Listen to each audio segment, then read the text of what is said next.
Whakataketa hau ki te uru, whakataketa hau ki te tonga. Kia mākina kina ki uta, kia mātaratara ki tai. E hi aki ana te atakura, he tio, he huka, he hauhu, tihei, Māori ora. Tēnā koutou katoa, nau mai haere mai ki te Māori and Antarctica Kamua Kamuri seminar series. And the intent of this seminar series is captured in that concept of Kamua Kamuri, walking backwards into the future. And that's the space that we want to create here, a space where hapu and iwi can get informed and reflect on our history of connection to Antarctica and the Southern Ocean from a Te Ao Māori perspective. And based on that history, start to think about our aspirations for what we want that connection to be like in the future. And then based on those aspirations, think about what we need to be doing now to achieve them. So the question is, what sort of voice and representation do hapu and iwi want to pursue in New Zealand's Antarctic science, policy and governance? That's a big kaupapa, and there's lots of smaller kaupapa within it.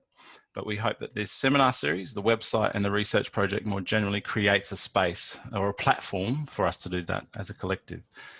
Ko Billy Venutret tōku ingoa, no ahi te reira hau, no ngā rauru tū hoi me Ngāti Nīralanda hau. So I'm Dutch on my dad's side. I'll be facilitating these seminars and in the wānanga, but I'm just part of a much bigger team that is the Vision Mātauranga branch of the Ross Sea Research and Monitoring Program. And that's funded by the Ministry of Business, Innovation and Employment. Now with the seminar series and website, that's actually funded by Punaha Matatini. So we're a diverse team from iwi, Crown Research Institutes and universities, and even have a Kayuko Athabaskan intern from Alaska out of Stanford University. So reflecting the complexity of this kaupapa and the size of it, we're a really diverse team sort of coming out and bringing our own unique perspectives and approaches to addressing these sorts of questions. So we've had 4 seminars already. We've introduced the kaupapa, spoke of Māori voyaging into the Southern Ocean, an amazing kaupapa there.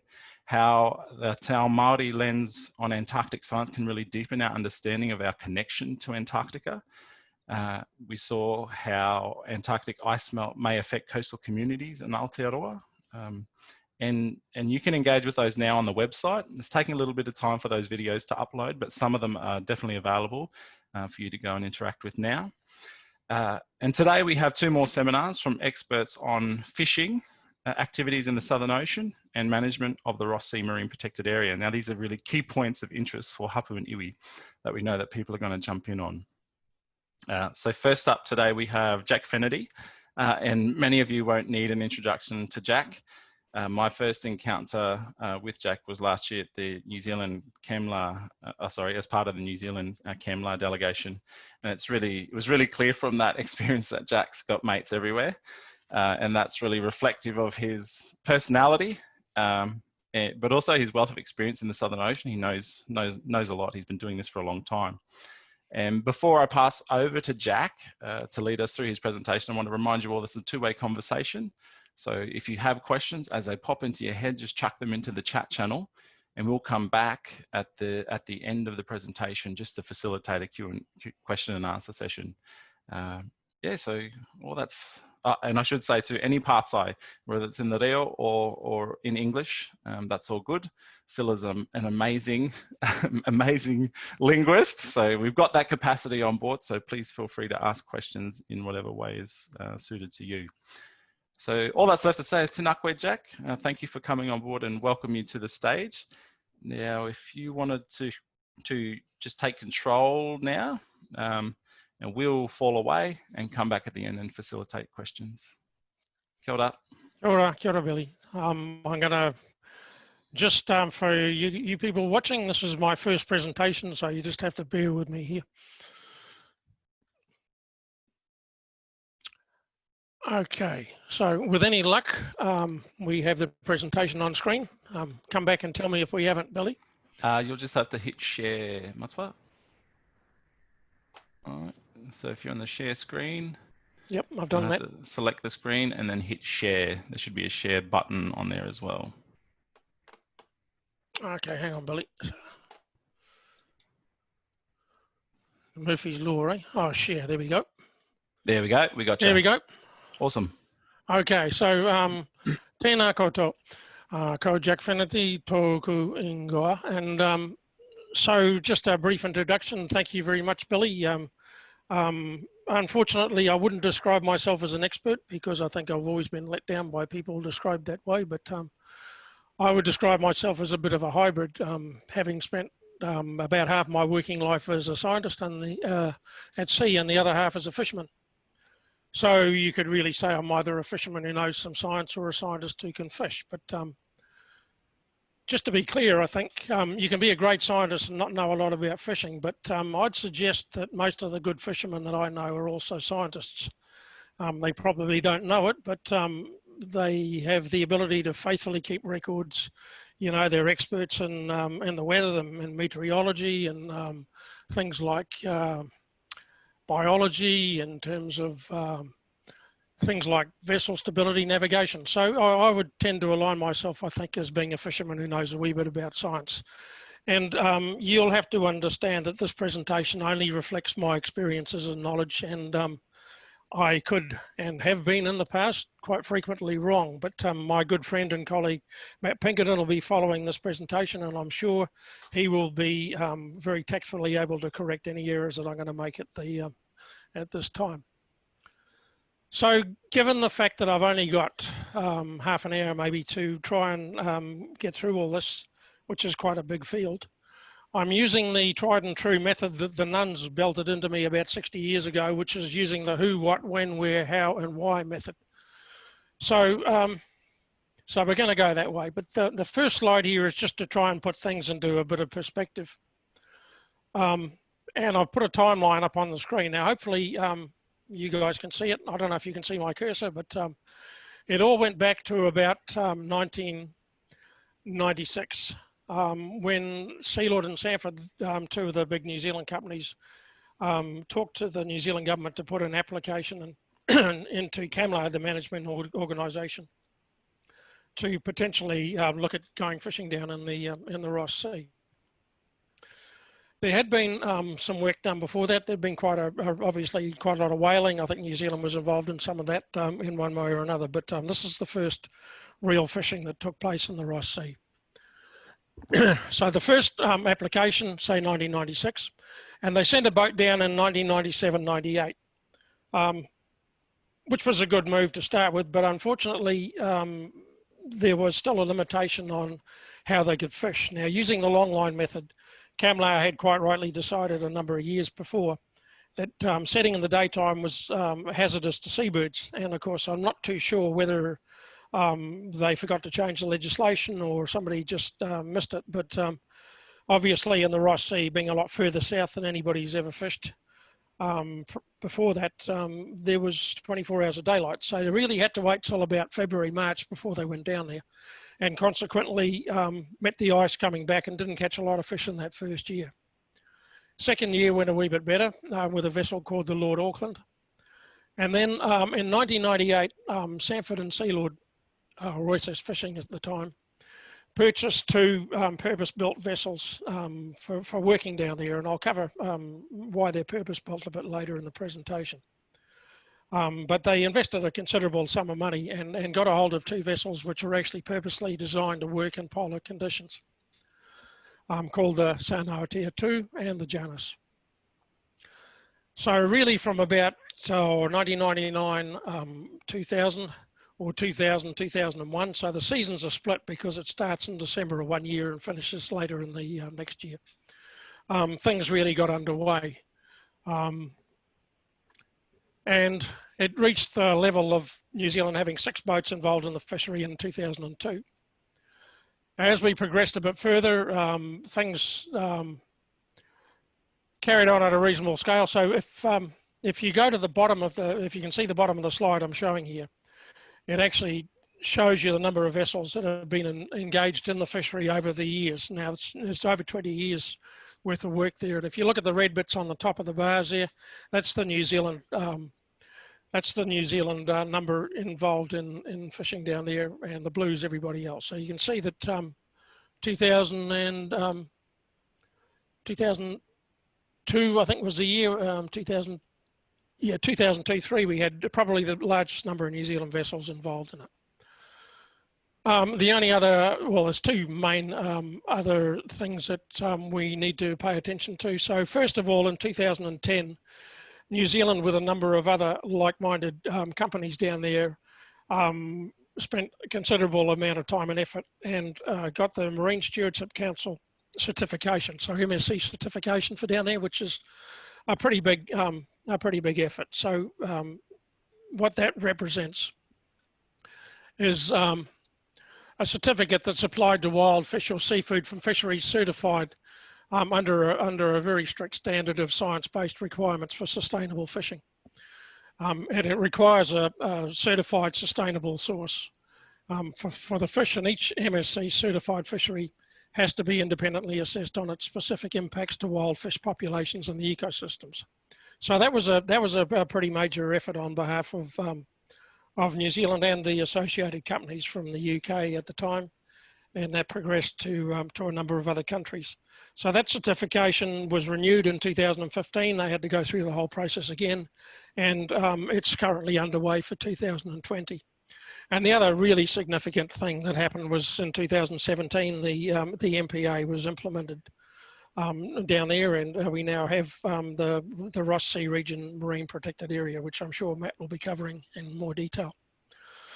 The only other thing to see on the slide here is you can see two lines here. The red line there is the total reported, the TAC, so the allocation that CAMLAR gives people to catch down there is the red line, and the blue line is what was actually caught.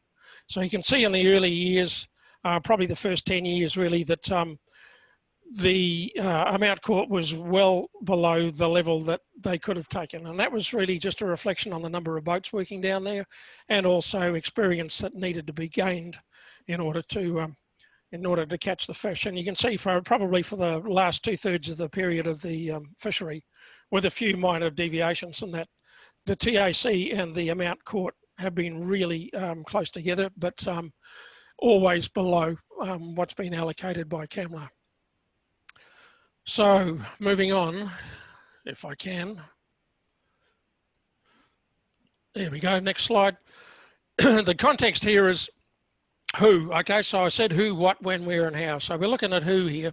Who manages the fishery and who fishes there. So the first thing we need to appreciate is that the fishery is managed by CAMLAR. I could probably spend a whole seminar talking about CAMLAR, but it's an international organisation, and you can go to camlar.org. I think it's camlar.org on the net. You'll get a lot more information on it.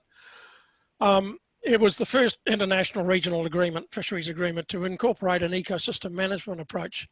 And I was really quite taken with Pautama's talk in Te Whakairo the other day about the tūpunga wera. And I think that really speaks to the ecosystem approach that CAMLAR actually adopts, where we look at the entire ecosystem, what's in it, and how everything interacts with each other, rather than the historical fisheries management approach of actually just looking at one or two species. So New Zealand was a founder member to CAMLAR in 1980, and the convention came into force in 82. And so we've been, as a country, as Aotearoa New Zealand, we've been involved in that since we signed in 1980.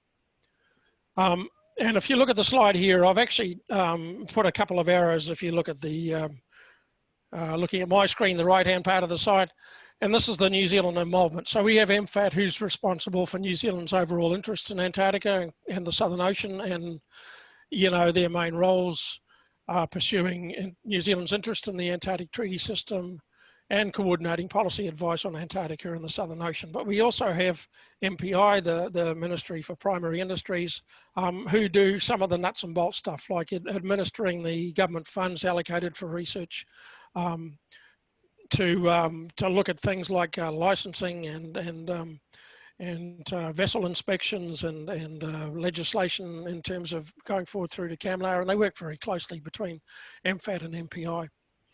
So who fishes there? Well, any member of CAMLAR can license a vessel, but there are very strict conditions just in terms of who can fish down there. So it's up to an individual member, a member being a country, any one of the 25 members or the EU who can license a vessel. And every year this list of authorised vessels is made available. You can see you should be down there. And a licence is only issued if the vessel has an IMO number, and the contracting party, being the country or member, is satisfied that the vessel can exercise its responsibilities, which is really just complying with all the conservation measures and all the other requirements needed to fish down there in a sustainable manner. Oh, I missed one. Okay, so this is, I'll go through this really quickly. This, although it looks complex, is quite simple.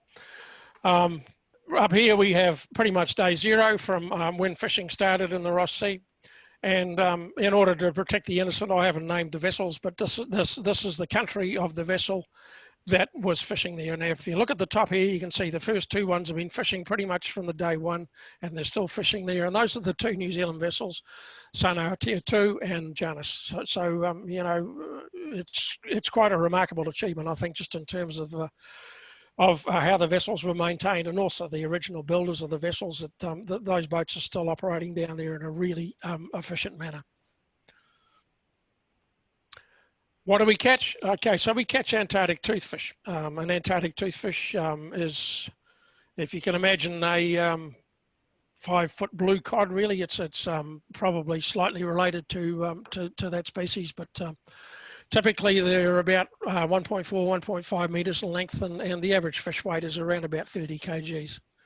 I have seen one over 155 kilograms. They're a big fish, and we have a few bit more detail on the slides, which I'll actually give to Billy if people are interested, and they can probably download and look at these in a bit more detail. They're a moderately fast-growing fish, you know, and you think that snapper and terraki in New Zealand probably live to over 70. These guys, at least to age 10, grow very quickly, and they live around about 35 years. Typically found south of about 60 south latitude. Feed on almost anything. You know, I ran a program of my own for quite a while, just looking at stomach samples, and other than fish and squids and shrimps and things like that, we would get sausages and despite the fact that people aren't supposed to be throwing stuff over the side, pretty much anything that was let go by a boat would end up in the stomach of an Antarctic toothfish. But also, when we look at the ecosystem approach, we also have to be quite mindful of what else we catch. So we have the bycatch species. The two main ones here are rat tails or macruris, which is the, well, his mother probably would love them, but the rest of them, they're not particularly edifying to look at. But these guys are probably around about 3 to 4% of the catch. So it's actually, relative to other fisheries, it's quite a low level, but these are the next most important thing that are caught down there. Probably about 4 species. 2 of them are very closely, what's the word I was going to think of? They look very much alike. They're quite hard to distinguish, to the extent that it's only been a few years since the scientists themselves discovered that there were 2 species rather than the 1. And skates, the other major bycatch, it's typically less than 1%, but they're probably a bit more vulnerable, being an elasmobranch. And for many years, we've actually had a skate tagging program for, so we can release these guys alive, and quite often with tags. And the information we get back from the tag shows that at least some proportion of the skates that we let go do survive. So it's probably a better technique to ensure survival by putting them back alive rather than and just killing them. Anything else, less than 1%. So we got the 3 main species. These guys typically around about 95% of the catch of the New Zealand vessels. These ones probably 3, maybe a wee bit more percent in some years, and these guys probably less than 1. Everything else 1 or less. And then we move on to what we don't want to catch. Okay, so seabirds and marine mammals are the other species that we would interact with down there. Because New Zealand has been involved in this fishery, and New Zealand's been at the forefront of seabird mortality mitigation in terms of things like bird lines and setting techniques and what have you. a lot of the New Zealand legislation was carried through to CAMLA, and CAMLA conservation measures adopted them pretty quickly. So we've been pretty effective down there in not killing too many seabirds. In fact, there's only been 2 killed in the 22 years that the fishery's been operating. Bearing in mind that every vessel working down there has to carry 2 observers, so these are all observed vessels. Marine mammals, very little interaction, and the interactions we do have tend to be the mammals interacting with the vessels rather than the vessels interacting with the mammals. I mean, you have instances I've seen of whales actually sort of rubbing their barnacles on the bow of a boat. So it's quite an interesting thing to see at times. So what we don't want to catch. I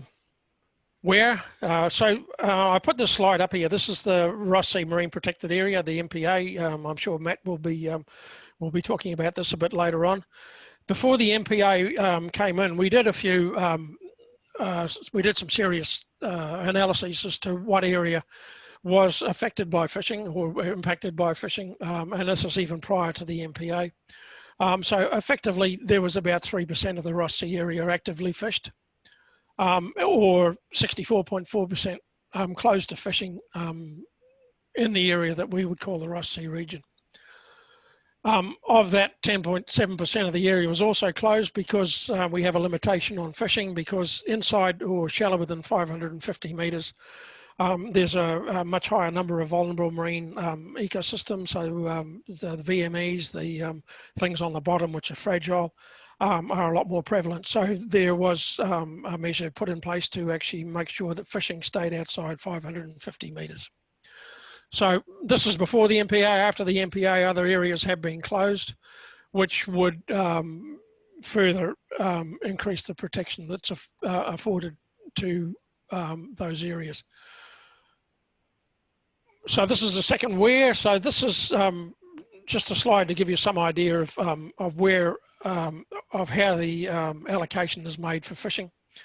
So hopefully you can see this. So TOA, which is Antarctic toothfish, for those areas, looking at the slide, looking at the left-hand side, you'll see TOA at the top, 541 tonnes. That's the number, that's the amount of Antarctic toothfish available in that area. Separate allocation for skates, separate allocation again for makuras, for rat tails, and all others. So there is acknowledgement that there should be an allocation not only for the target species, which is toothfish, but also for the other main, or all, in fact, bycatch species.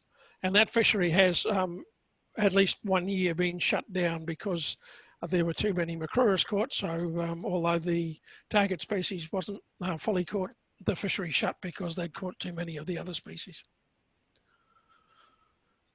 How? Okay, so I think for some people, they're interested in how we do this. So we'll start with the vessels.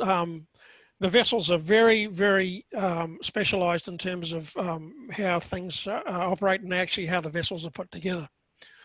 So we have a number of things that we have to take into account for environmental protection. Firstly being the fishing method itself, which is demersal longlining. It's a researched and demonstrated method to have very low impact on the environment.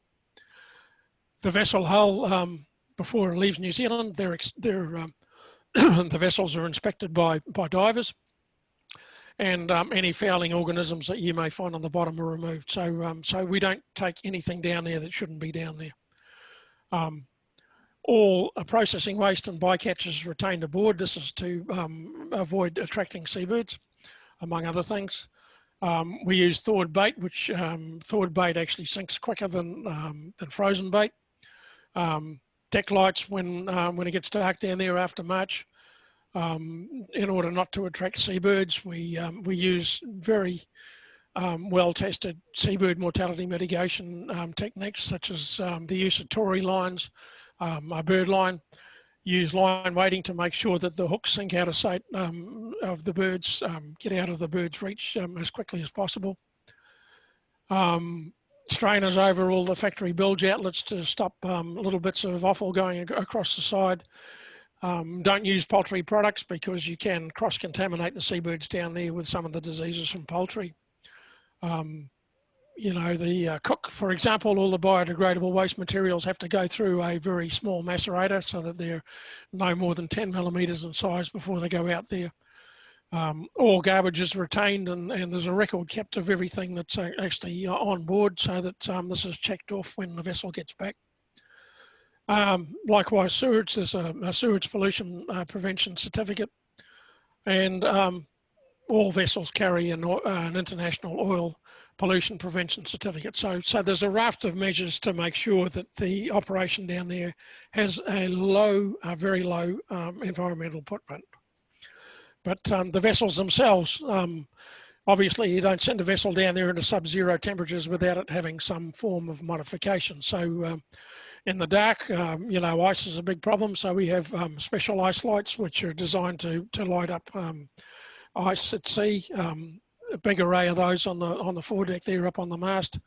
That foremast in this boat, and this will be the same vessel, the Janus and the Aotea, they're effectively the same vessel.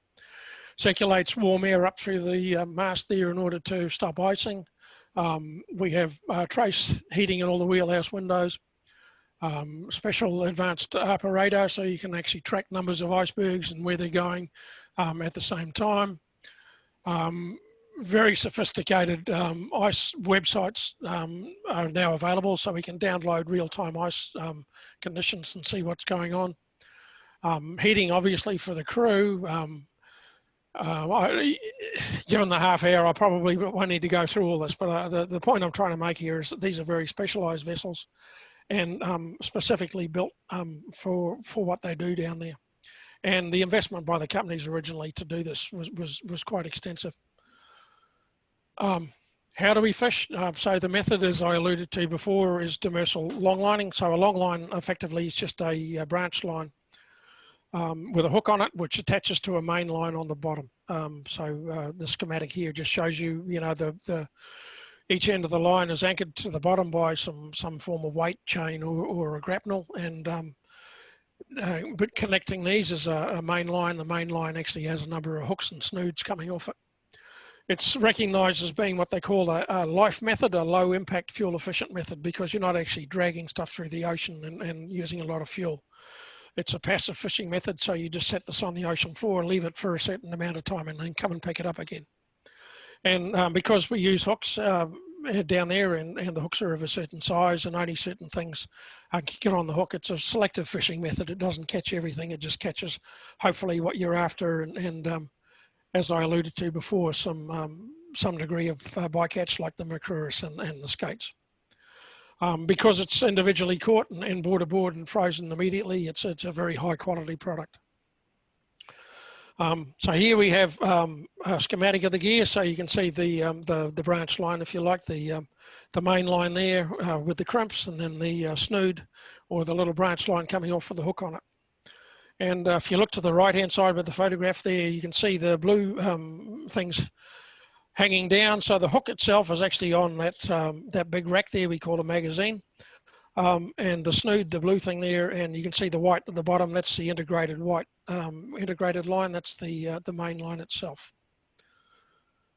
Probably a bit more, so you can see the guy at the top right, probably a better picture of the hook, snoods and the magazine. And on the right hand side, this is how the hooks are set out, because the method we use, which is the auto line system, uses things like automatic baiting. It's a very quick method. It's very low intensive on crew. We can set with 5 people, rather than some of the Spanish system boats, which probably require about 3 times that, and they actually have to hand bake hooks. So the guy down there on the bottom right, he's feeding squid into a baiting machine. The baiting machine automatically chops it up as it goes through, and baits the hooks as it goes through the baiting machine at around about 2 and probably a wee bit more a second. Hauling. So hauling's a bit more manual. So it's pretty much the young fellas that get out there, because these fish, as I say, they average about 30 kgs in weight. Some of them quite a bit more, and they have to be hauled up with a gaff. But as part of the requirement for fishing down there, we are also obliged to tag a certain number of fish, and typically that's about in the Ross Sea, 1 out of about 30. So those fish for tagging, obviously you can't just put a hook in them and drag them over the side and expect them to go back and survive. So they're brought aboard with a net or some sort of form of harness in order to make sure that they go back in the best possible condition. The other big question, why do we go down there? Well, it's and I keep getting asked this because, you know, if you look at the amount of fish that's caught down there over a season, 3,000 tonnes, although it sounds a lot, is typically what a hoki trawler would catch green weight on a West Coast trip at this time of year, maybe in 3 or 4 weeks or less. But the reason we fish down there, for example, each of the New Zealand longliners working down there has about 22 crew aboard.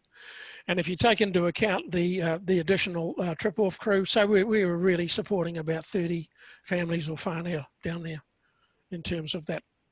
But the catch, while it's a relatively low volume, is actually quite a high value product. And that adds to the efficiencies of the company so that while it may seem insignificant, that's part of an overall catch plan for a company, and it actually probably supports, you know, the other vessels in the fleet which work around New Zealand. It's all integrated in terms of company profitability over a year. And along with this, we have each New Zealand vessel comes in, they require shoreside support. So there's got to be engineering. They have to do work on the auxiliary engines, the main engines, on the electronics. Providoring, you know, for the crew transport. So there's a lot of ancillary industries that rely on these vessels.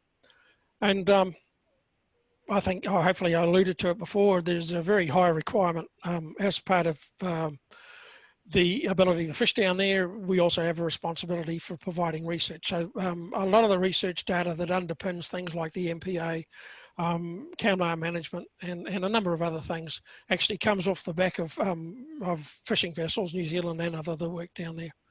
And I would have to say, and Matt might comment later on, but New Zealand's provided a very large proportion of the research data that's actually underpinning good camera management at the moment.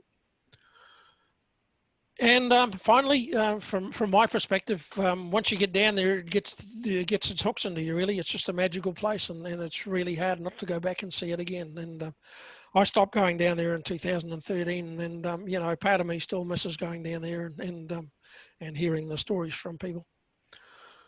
Now this one here, this was a presentation I gave to a couple of years ago to an international a conference of people in search and rescue here in New Zealand, and I found it while I was looking for something else, and I thought this is probably quite relevant to the korera that we're having at the moment. So I put it up here. So and I looked at this. So the three elements in the middle, if you like, of my view, and this is my personal view of how fishing down there takes place. So you have three main elements, which is safety, you know, the safety of the crew and the vessels. We have sustainability of the resource down there. And then we have stewardship, which is probably to a large extent encompasses the whole value of kaitiakitanga. So that's my view. And around that, I tried to put the various people and groups and entities that are involved in it.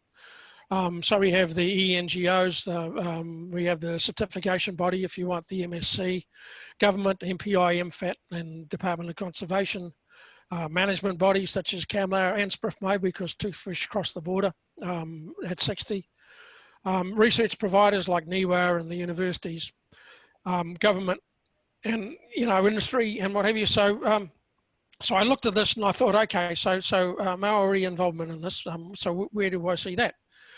And so I looked at this for a while and I thought, okay, well, there are Maori involved in the research provision. We can claim Billy because he came to CAMLAR last year, and I was privileged to meet him and work with him then. Certainly within government and MPI and MFAT. ENGOs, yes. Royal New Zealand Air Force, I would say almost definitely. Not sure about Maritime New Zealand, but certainly in terms of industry, I would say that 50% of our crews are probably Maori or Pacifica. So So I sort of looked at this a wee bit there, and I thought, okay, well, I'll just put the last slide up, and maybe Billy can talk to this one, because I think this is the kōrero that we are actually having here now. And so this is probably where I'll leave it, Billy, if that's all right. Kia ora. Yeah, perfect, Jack. Thank you so much for that. You're preempting my presentation tomorrow. Oh, sorry. No, so I might be obsolete now. But I guess that's where all of my questions were coming from as you were speaking. So that's awesome. We do have a few questions in the chat. Let me just have a look. So Ursula, kia ora Ursula. I know you've been on a few of the seminars so far. So Ursula is keen to see, do you think that the environmental standards are consistent among vessels from different nations? Probably a good question, Ursula. So the standards are certainly consistent. The implementation of the standards, I would say, aren't. I think, like any class, I think we have people who excel, and we have people that that could do better. And I think that's probably where I'd leave it. But that's I think New Zealand, I think to our credit, I think we have actually set the standards, and I think it'd be fair to say that there are a number of members that are still trying to achieve the standard that they need to get to. Awesome. And that sort of feeds into the next question. How would you describe New Zealand's approach to managing the fisheries? And I think you sort of touched on it a little bit before in terms of, you said the word, or the concept kaitiakitanga does come to mind when you think of New Zealand's approach. Do you want to elaborate on that a little bit? Because I think for when Hapu and Iwi come to engage in this kōrero, that'll be the thing that they're wanting to talk about. Yeah, no, that's good. So I mean, in my view, this is probably one of the best managed fisheries in the world, and the reason for that is, one is the ecosystem approach.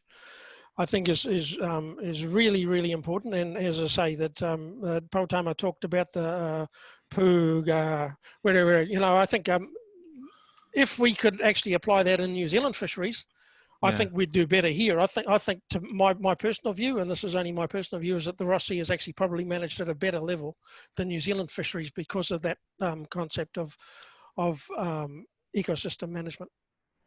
Cool. So this idea of it being a spider web and all interconnected, how do you think? Oh, sorry, I'm just sort of hijacking the conversation here. How do you think that plays out better in Antarctica than it does in New Zealand marine management? I think it plays out better because that was the founding concept of CAMLA, and and I think New Zealand, I think, we have learned from CAMLA, and I think within New Zealand fisheries management, we are starting to adopt that, but it's taken a while because the traditional method of fisheries management was to concentrate on your target species. And you can't do that. You have to account for the whole environment, what you catch, what you don't want to catch, when you want to catch it. I mean, the things that support the fishery, the feed, all these things are interrelated. I mean, I'm just trying to think of the word there, really, but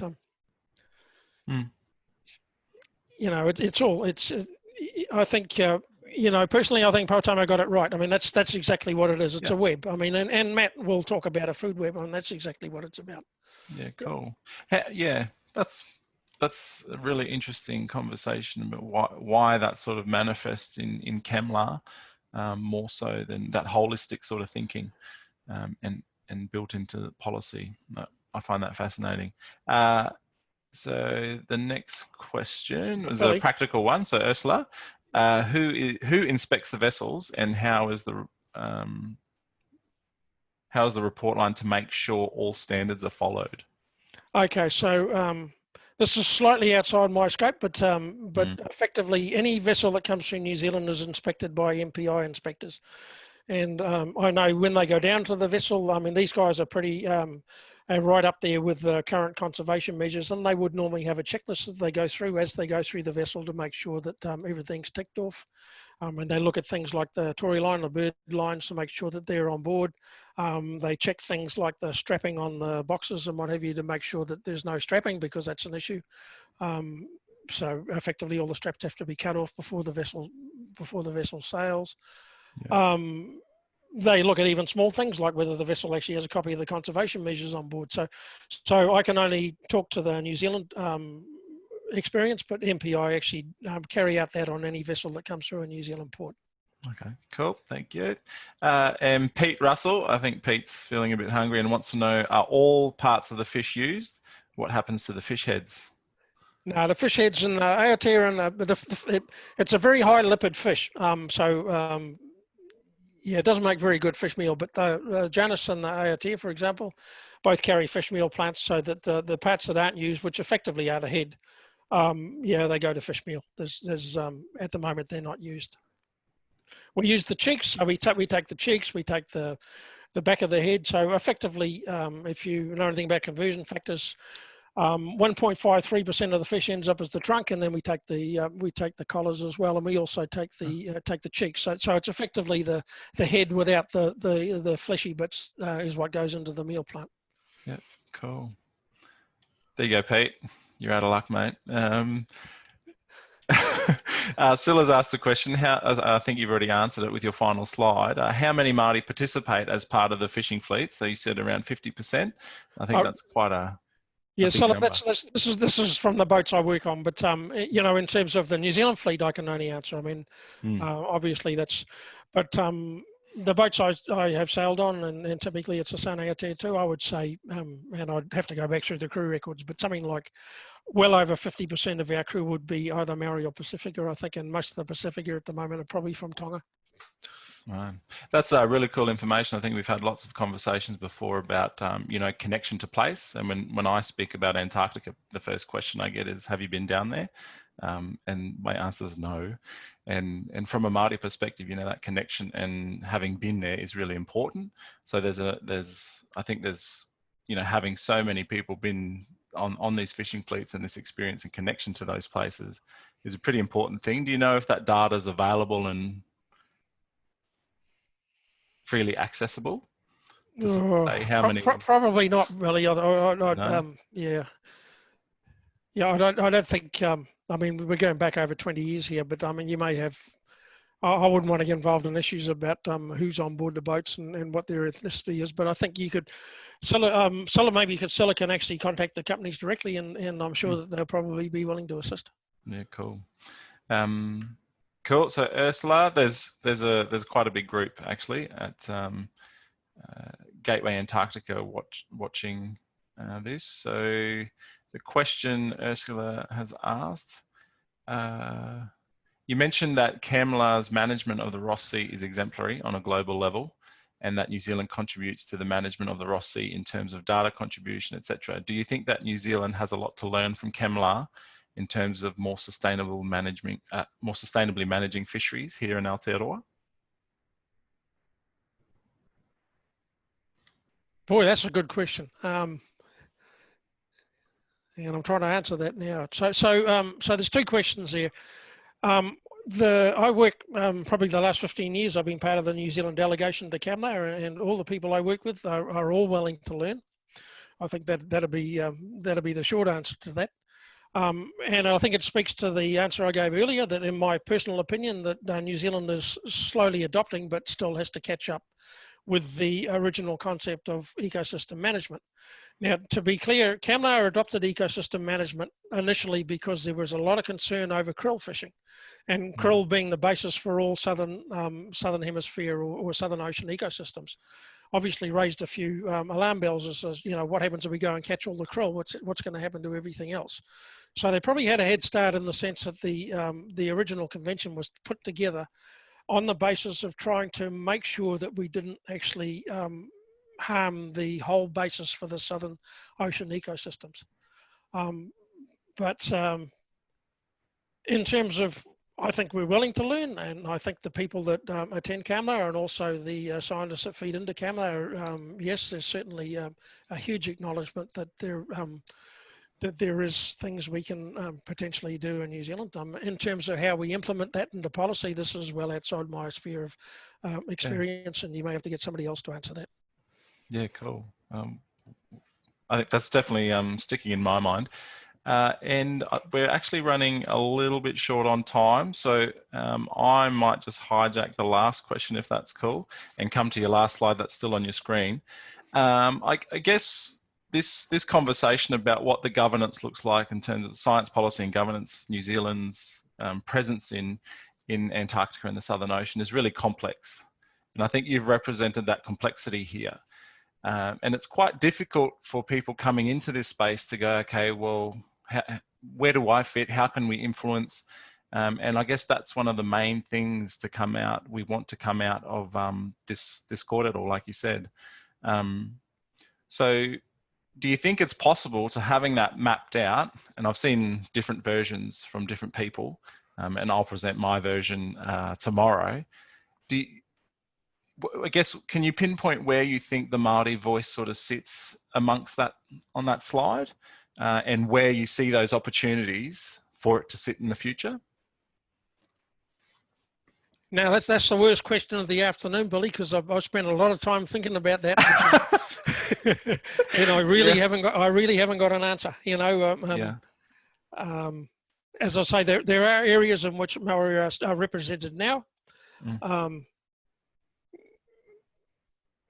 But you know, I knew this was going to come up, so I thought, well, what am I going to answer? And the answer is, at the moment, I really don't know. And I think the reason I don't know is the same reason we're having this korero at the moment, anyway. Yeah, absolutely. I guess the whole intent is trying to figure out where the Māori voice sort of sits, and particularly Te Ao Māori, I think. Yeah, and we've talked about this concept of kaitiakitanga already being kind of aligned with how of the Southern Ocean is managed. So. It's a really cool conversation, and I hope you can join in tomorrow for that yarn when I'm presenting, because I think lots of different people will have different perspectives on that. All right, Scylla, did you want to jump in at any point with your seagull? Yeah, I think that's a really interesting conversation, Jack, and it's really good to hear a lot of the details about the actual business of the fishing. But I think, yeah, the big question is, so in terms of economics, as well as incorporating Māori values, where are the opportunities that you can see for fishing? You know, I think that's the burning question. So, yeah. Yeah, okay. So there's a old saying in the fishing industry that if you want to start a small fishing company, you start with a big one. So there's it's not an easy way of making money, but there's always opportunity, I think, and there is experience within the New Zealand community for doing this. It would be also probably arrogant of me to actually say I would have any idea as to how to go about it. I think the first thing to do would probably be to engage with the companies that are already working down there and have 20 years experience in what they're doing, and then take it from there, really. Right. Hey, I'm just wondering, Te Warahi, do you have a comment or a question? I know you've had some we've had some interesting discussions about some of the other presentations, and I'm wondering if there's something that you might want to say as well.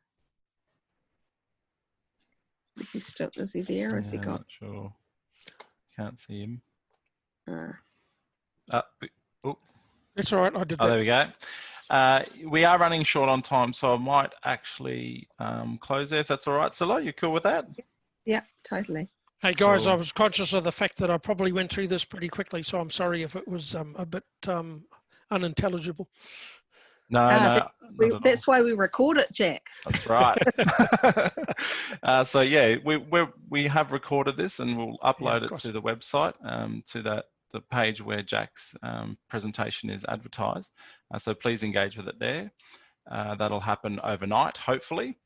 Yeah, Jack, I just really want to thank you. I know it's really difficult to actually present to a computer screen, but rest assured there are people out here listening in, and probably really importantly, that Hapua Niwi will watch this back over time, and hopefully the conversation did span enough for people to jump in on the points that are of importance to them. And again, all of the information will be uploaded to the website. So if there are any further questions, just jump on there and ask away. There should be plenty of information for people to get involved. Sure, Billy, and thank you very much to all the people who ask questions as well. It's always great to listen to other people's view and try and answer the questions. Kia ora. Well, I might just close with a karakia then, and we'll part ways until 3 p.m. when Matt Pinkerton will be giving us a yarn about the Ross Sea region, Ross Sea Marine Protected Area and the research and monitoring plan that's going on. Okay. Inihia ki te uru tapanui. Kia wātea, kia māma, te ngākau. Te tinana, te wairawa i te ara takatā.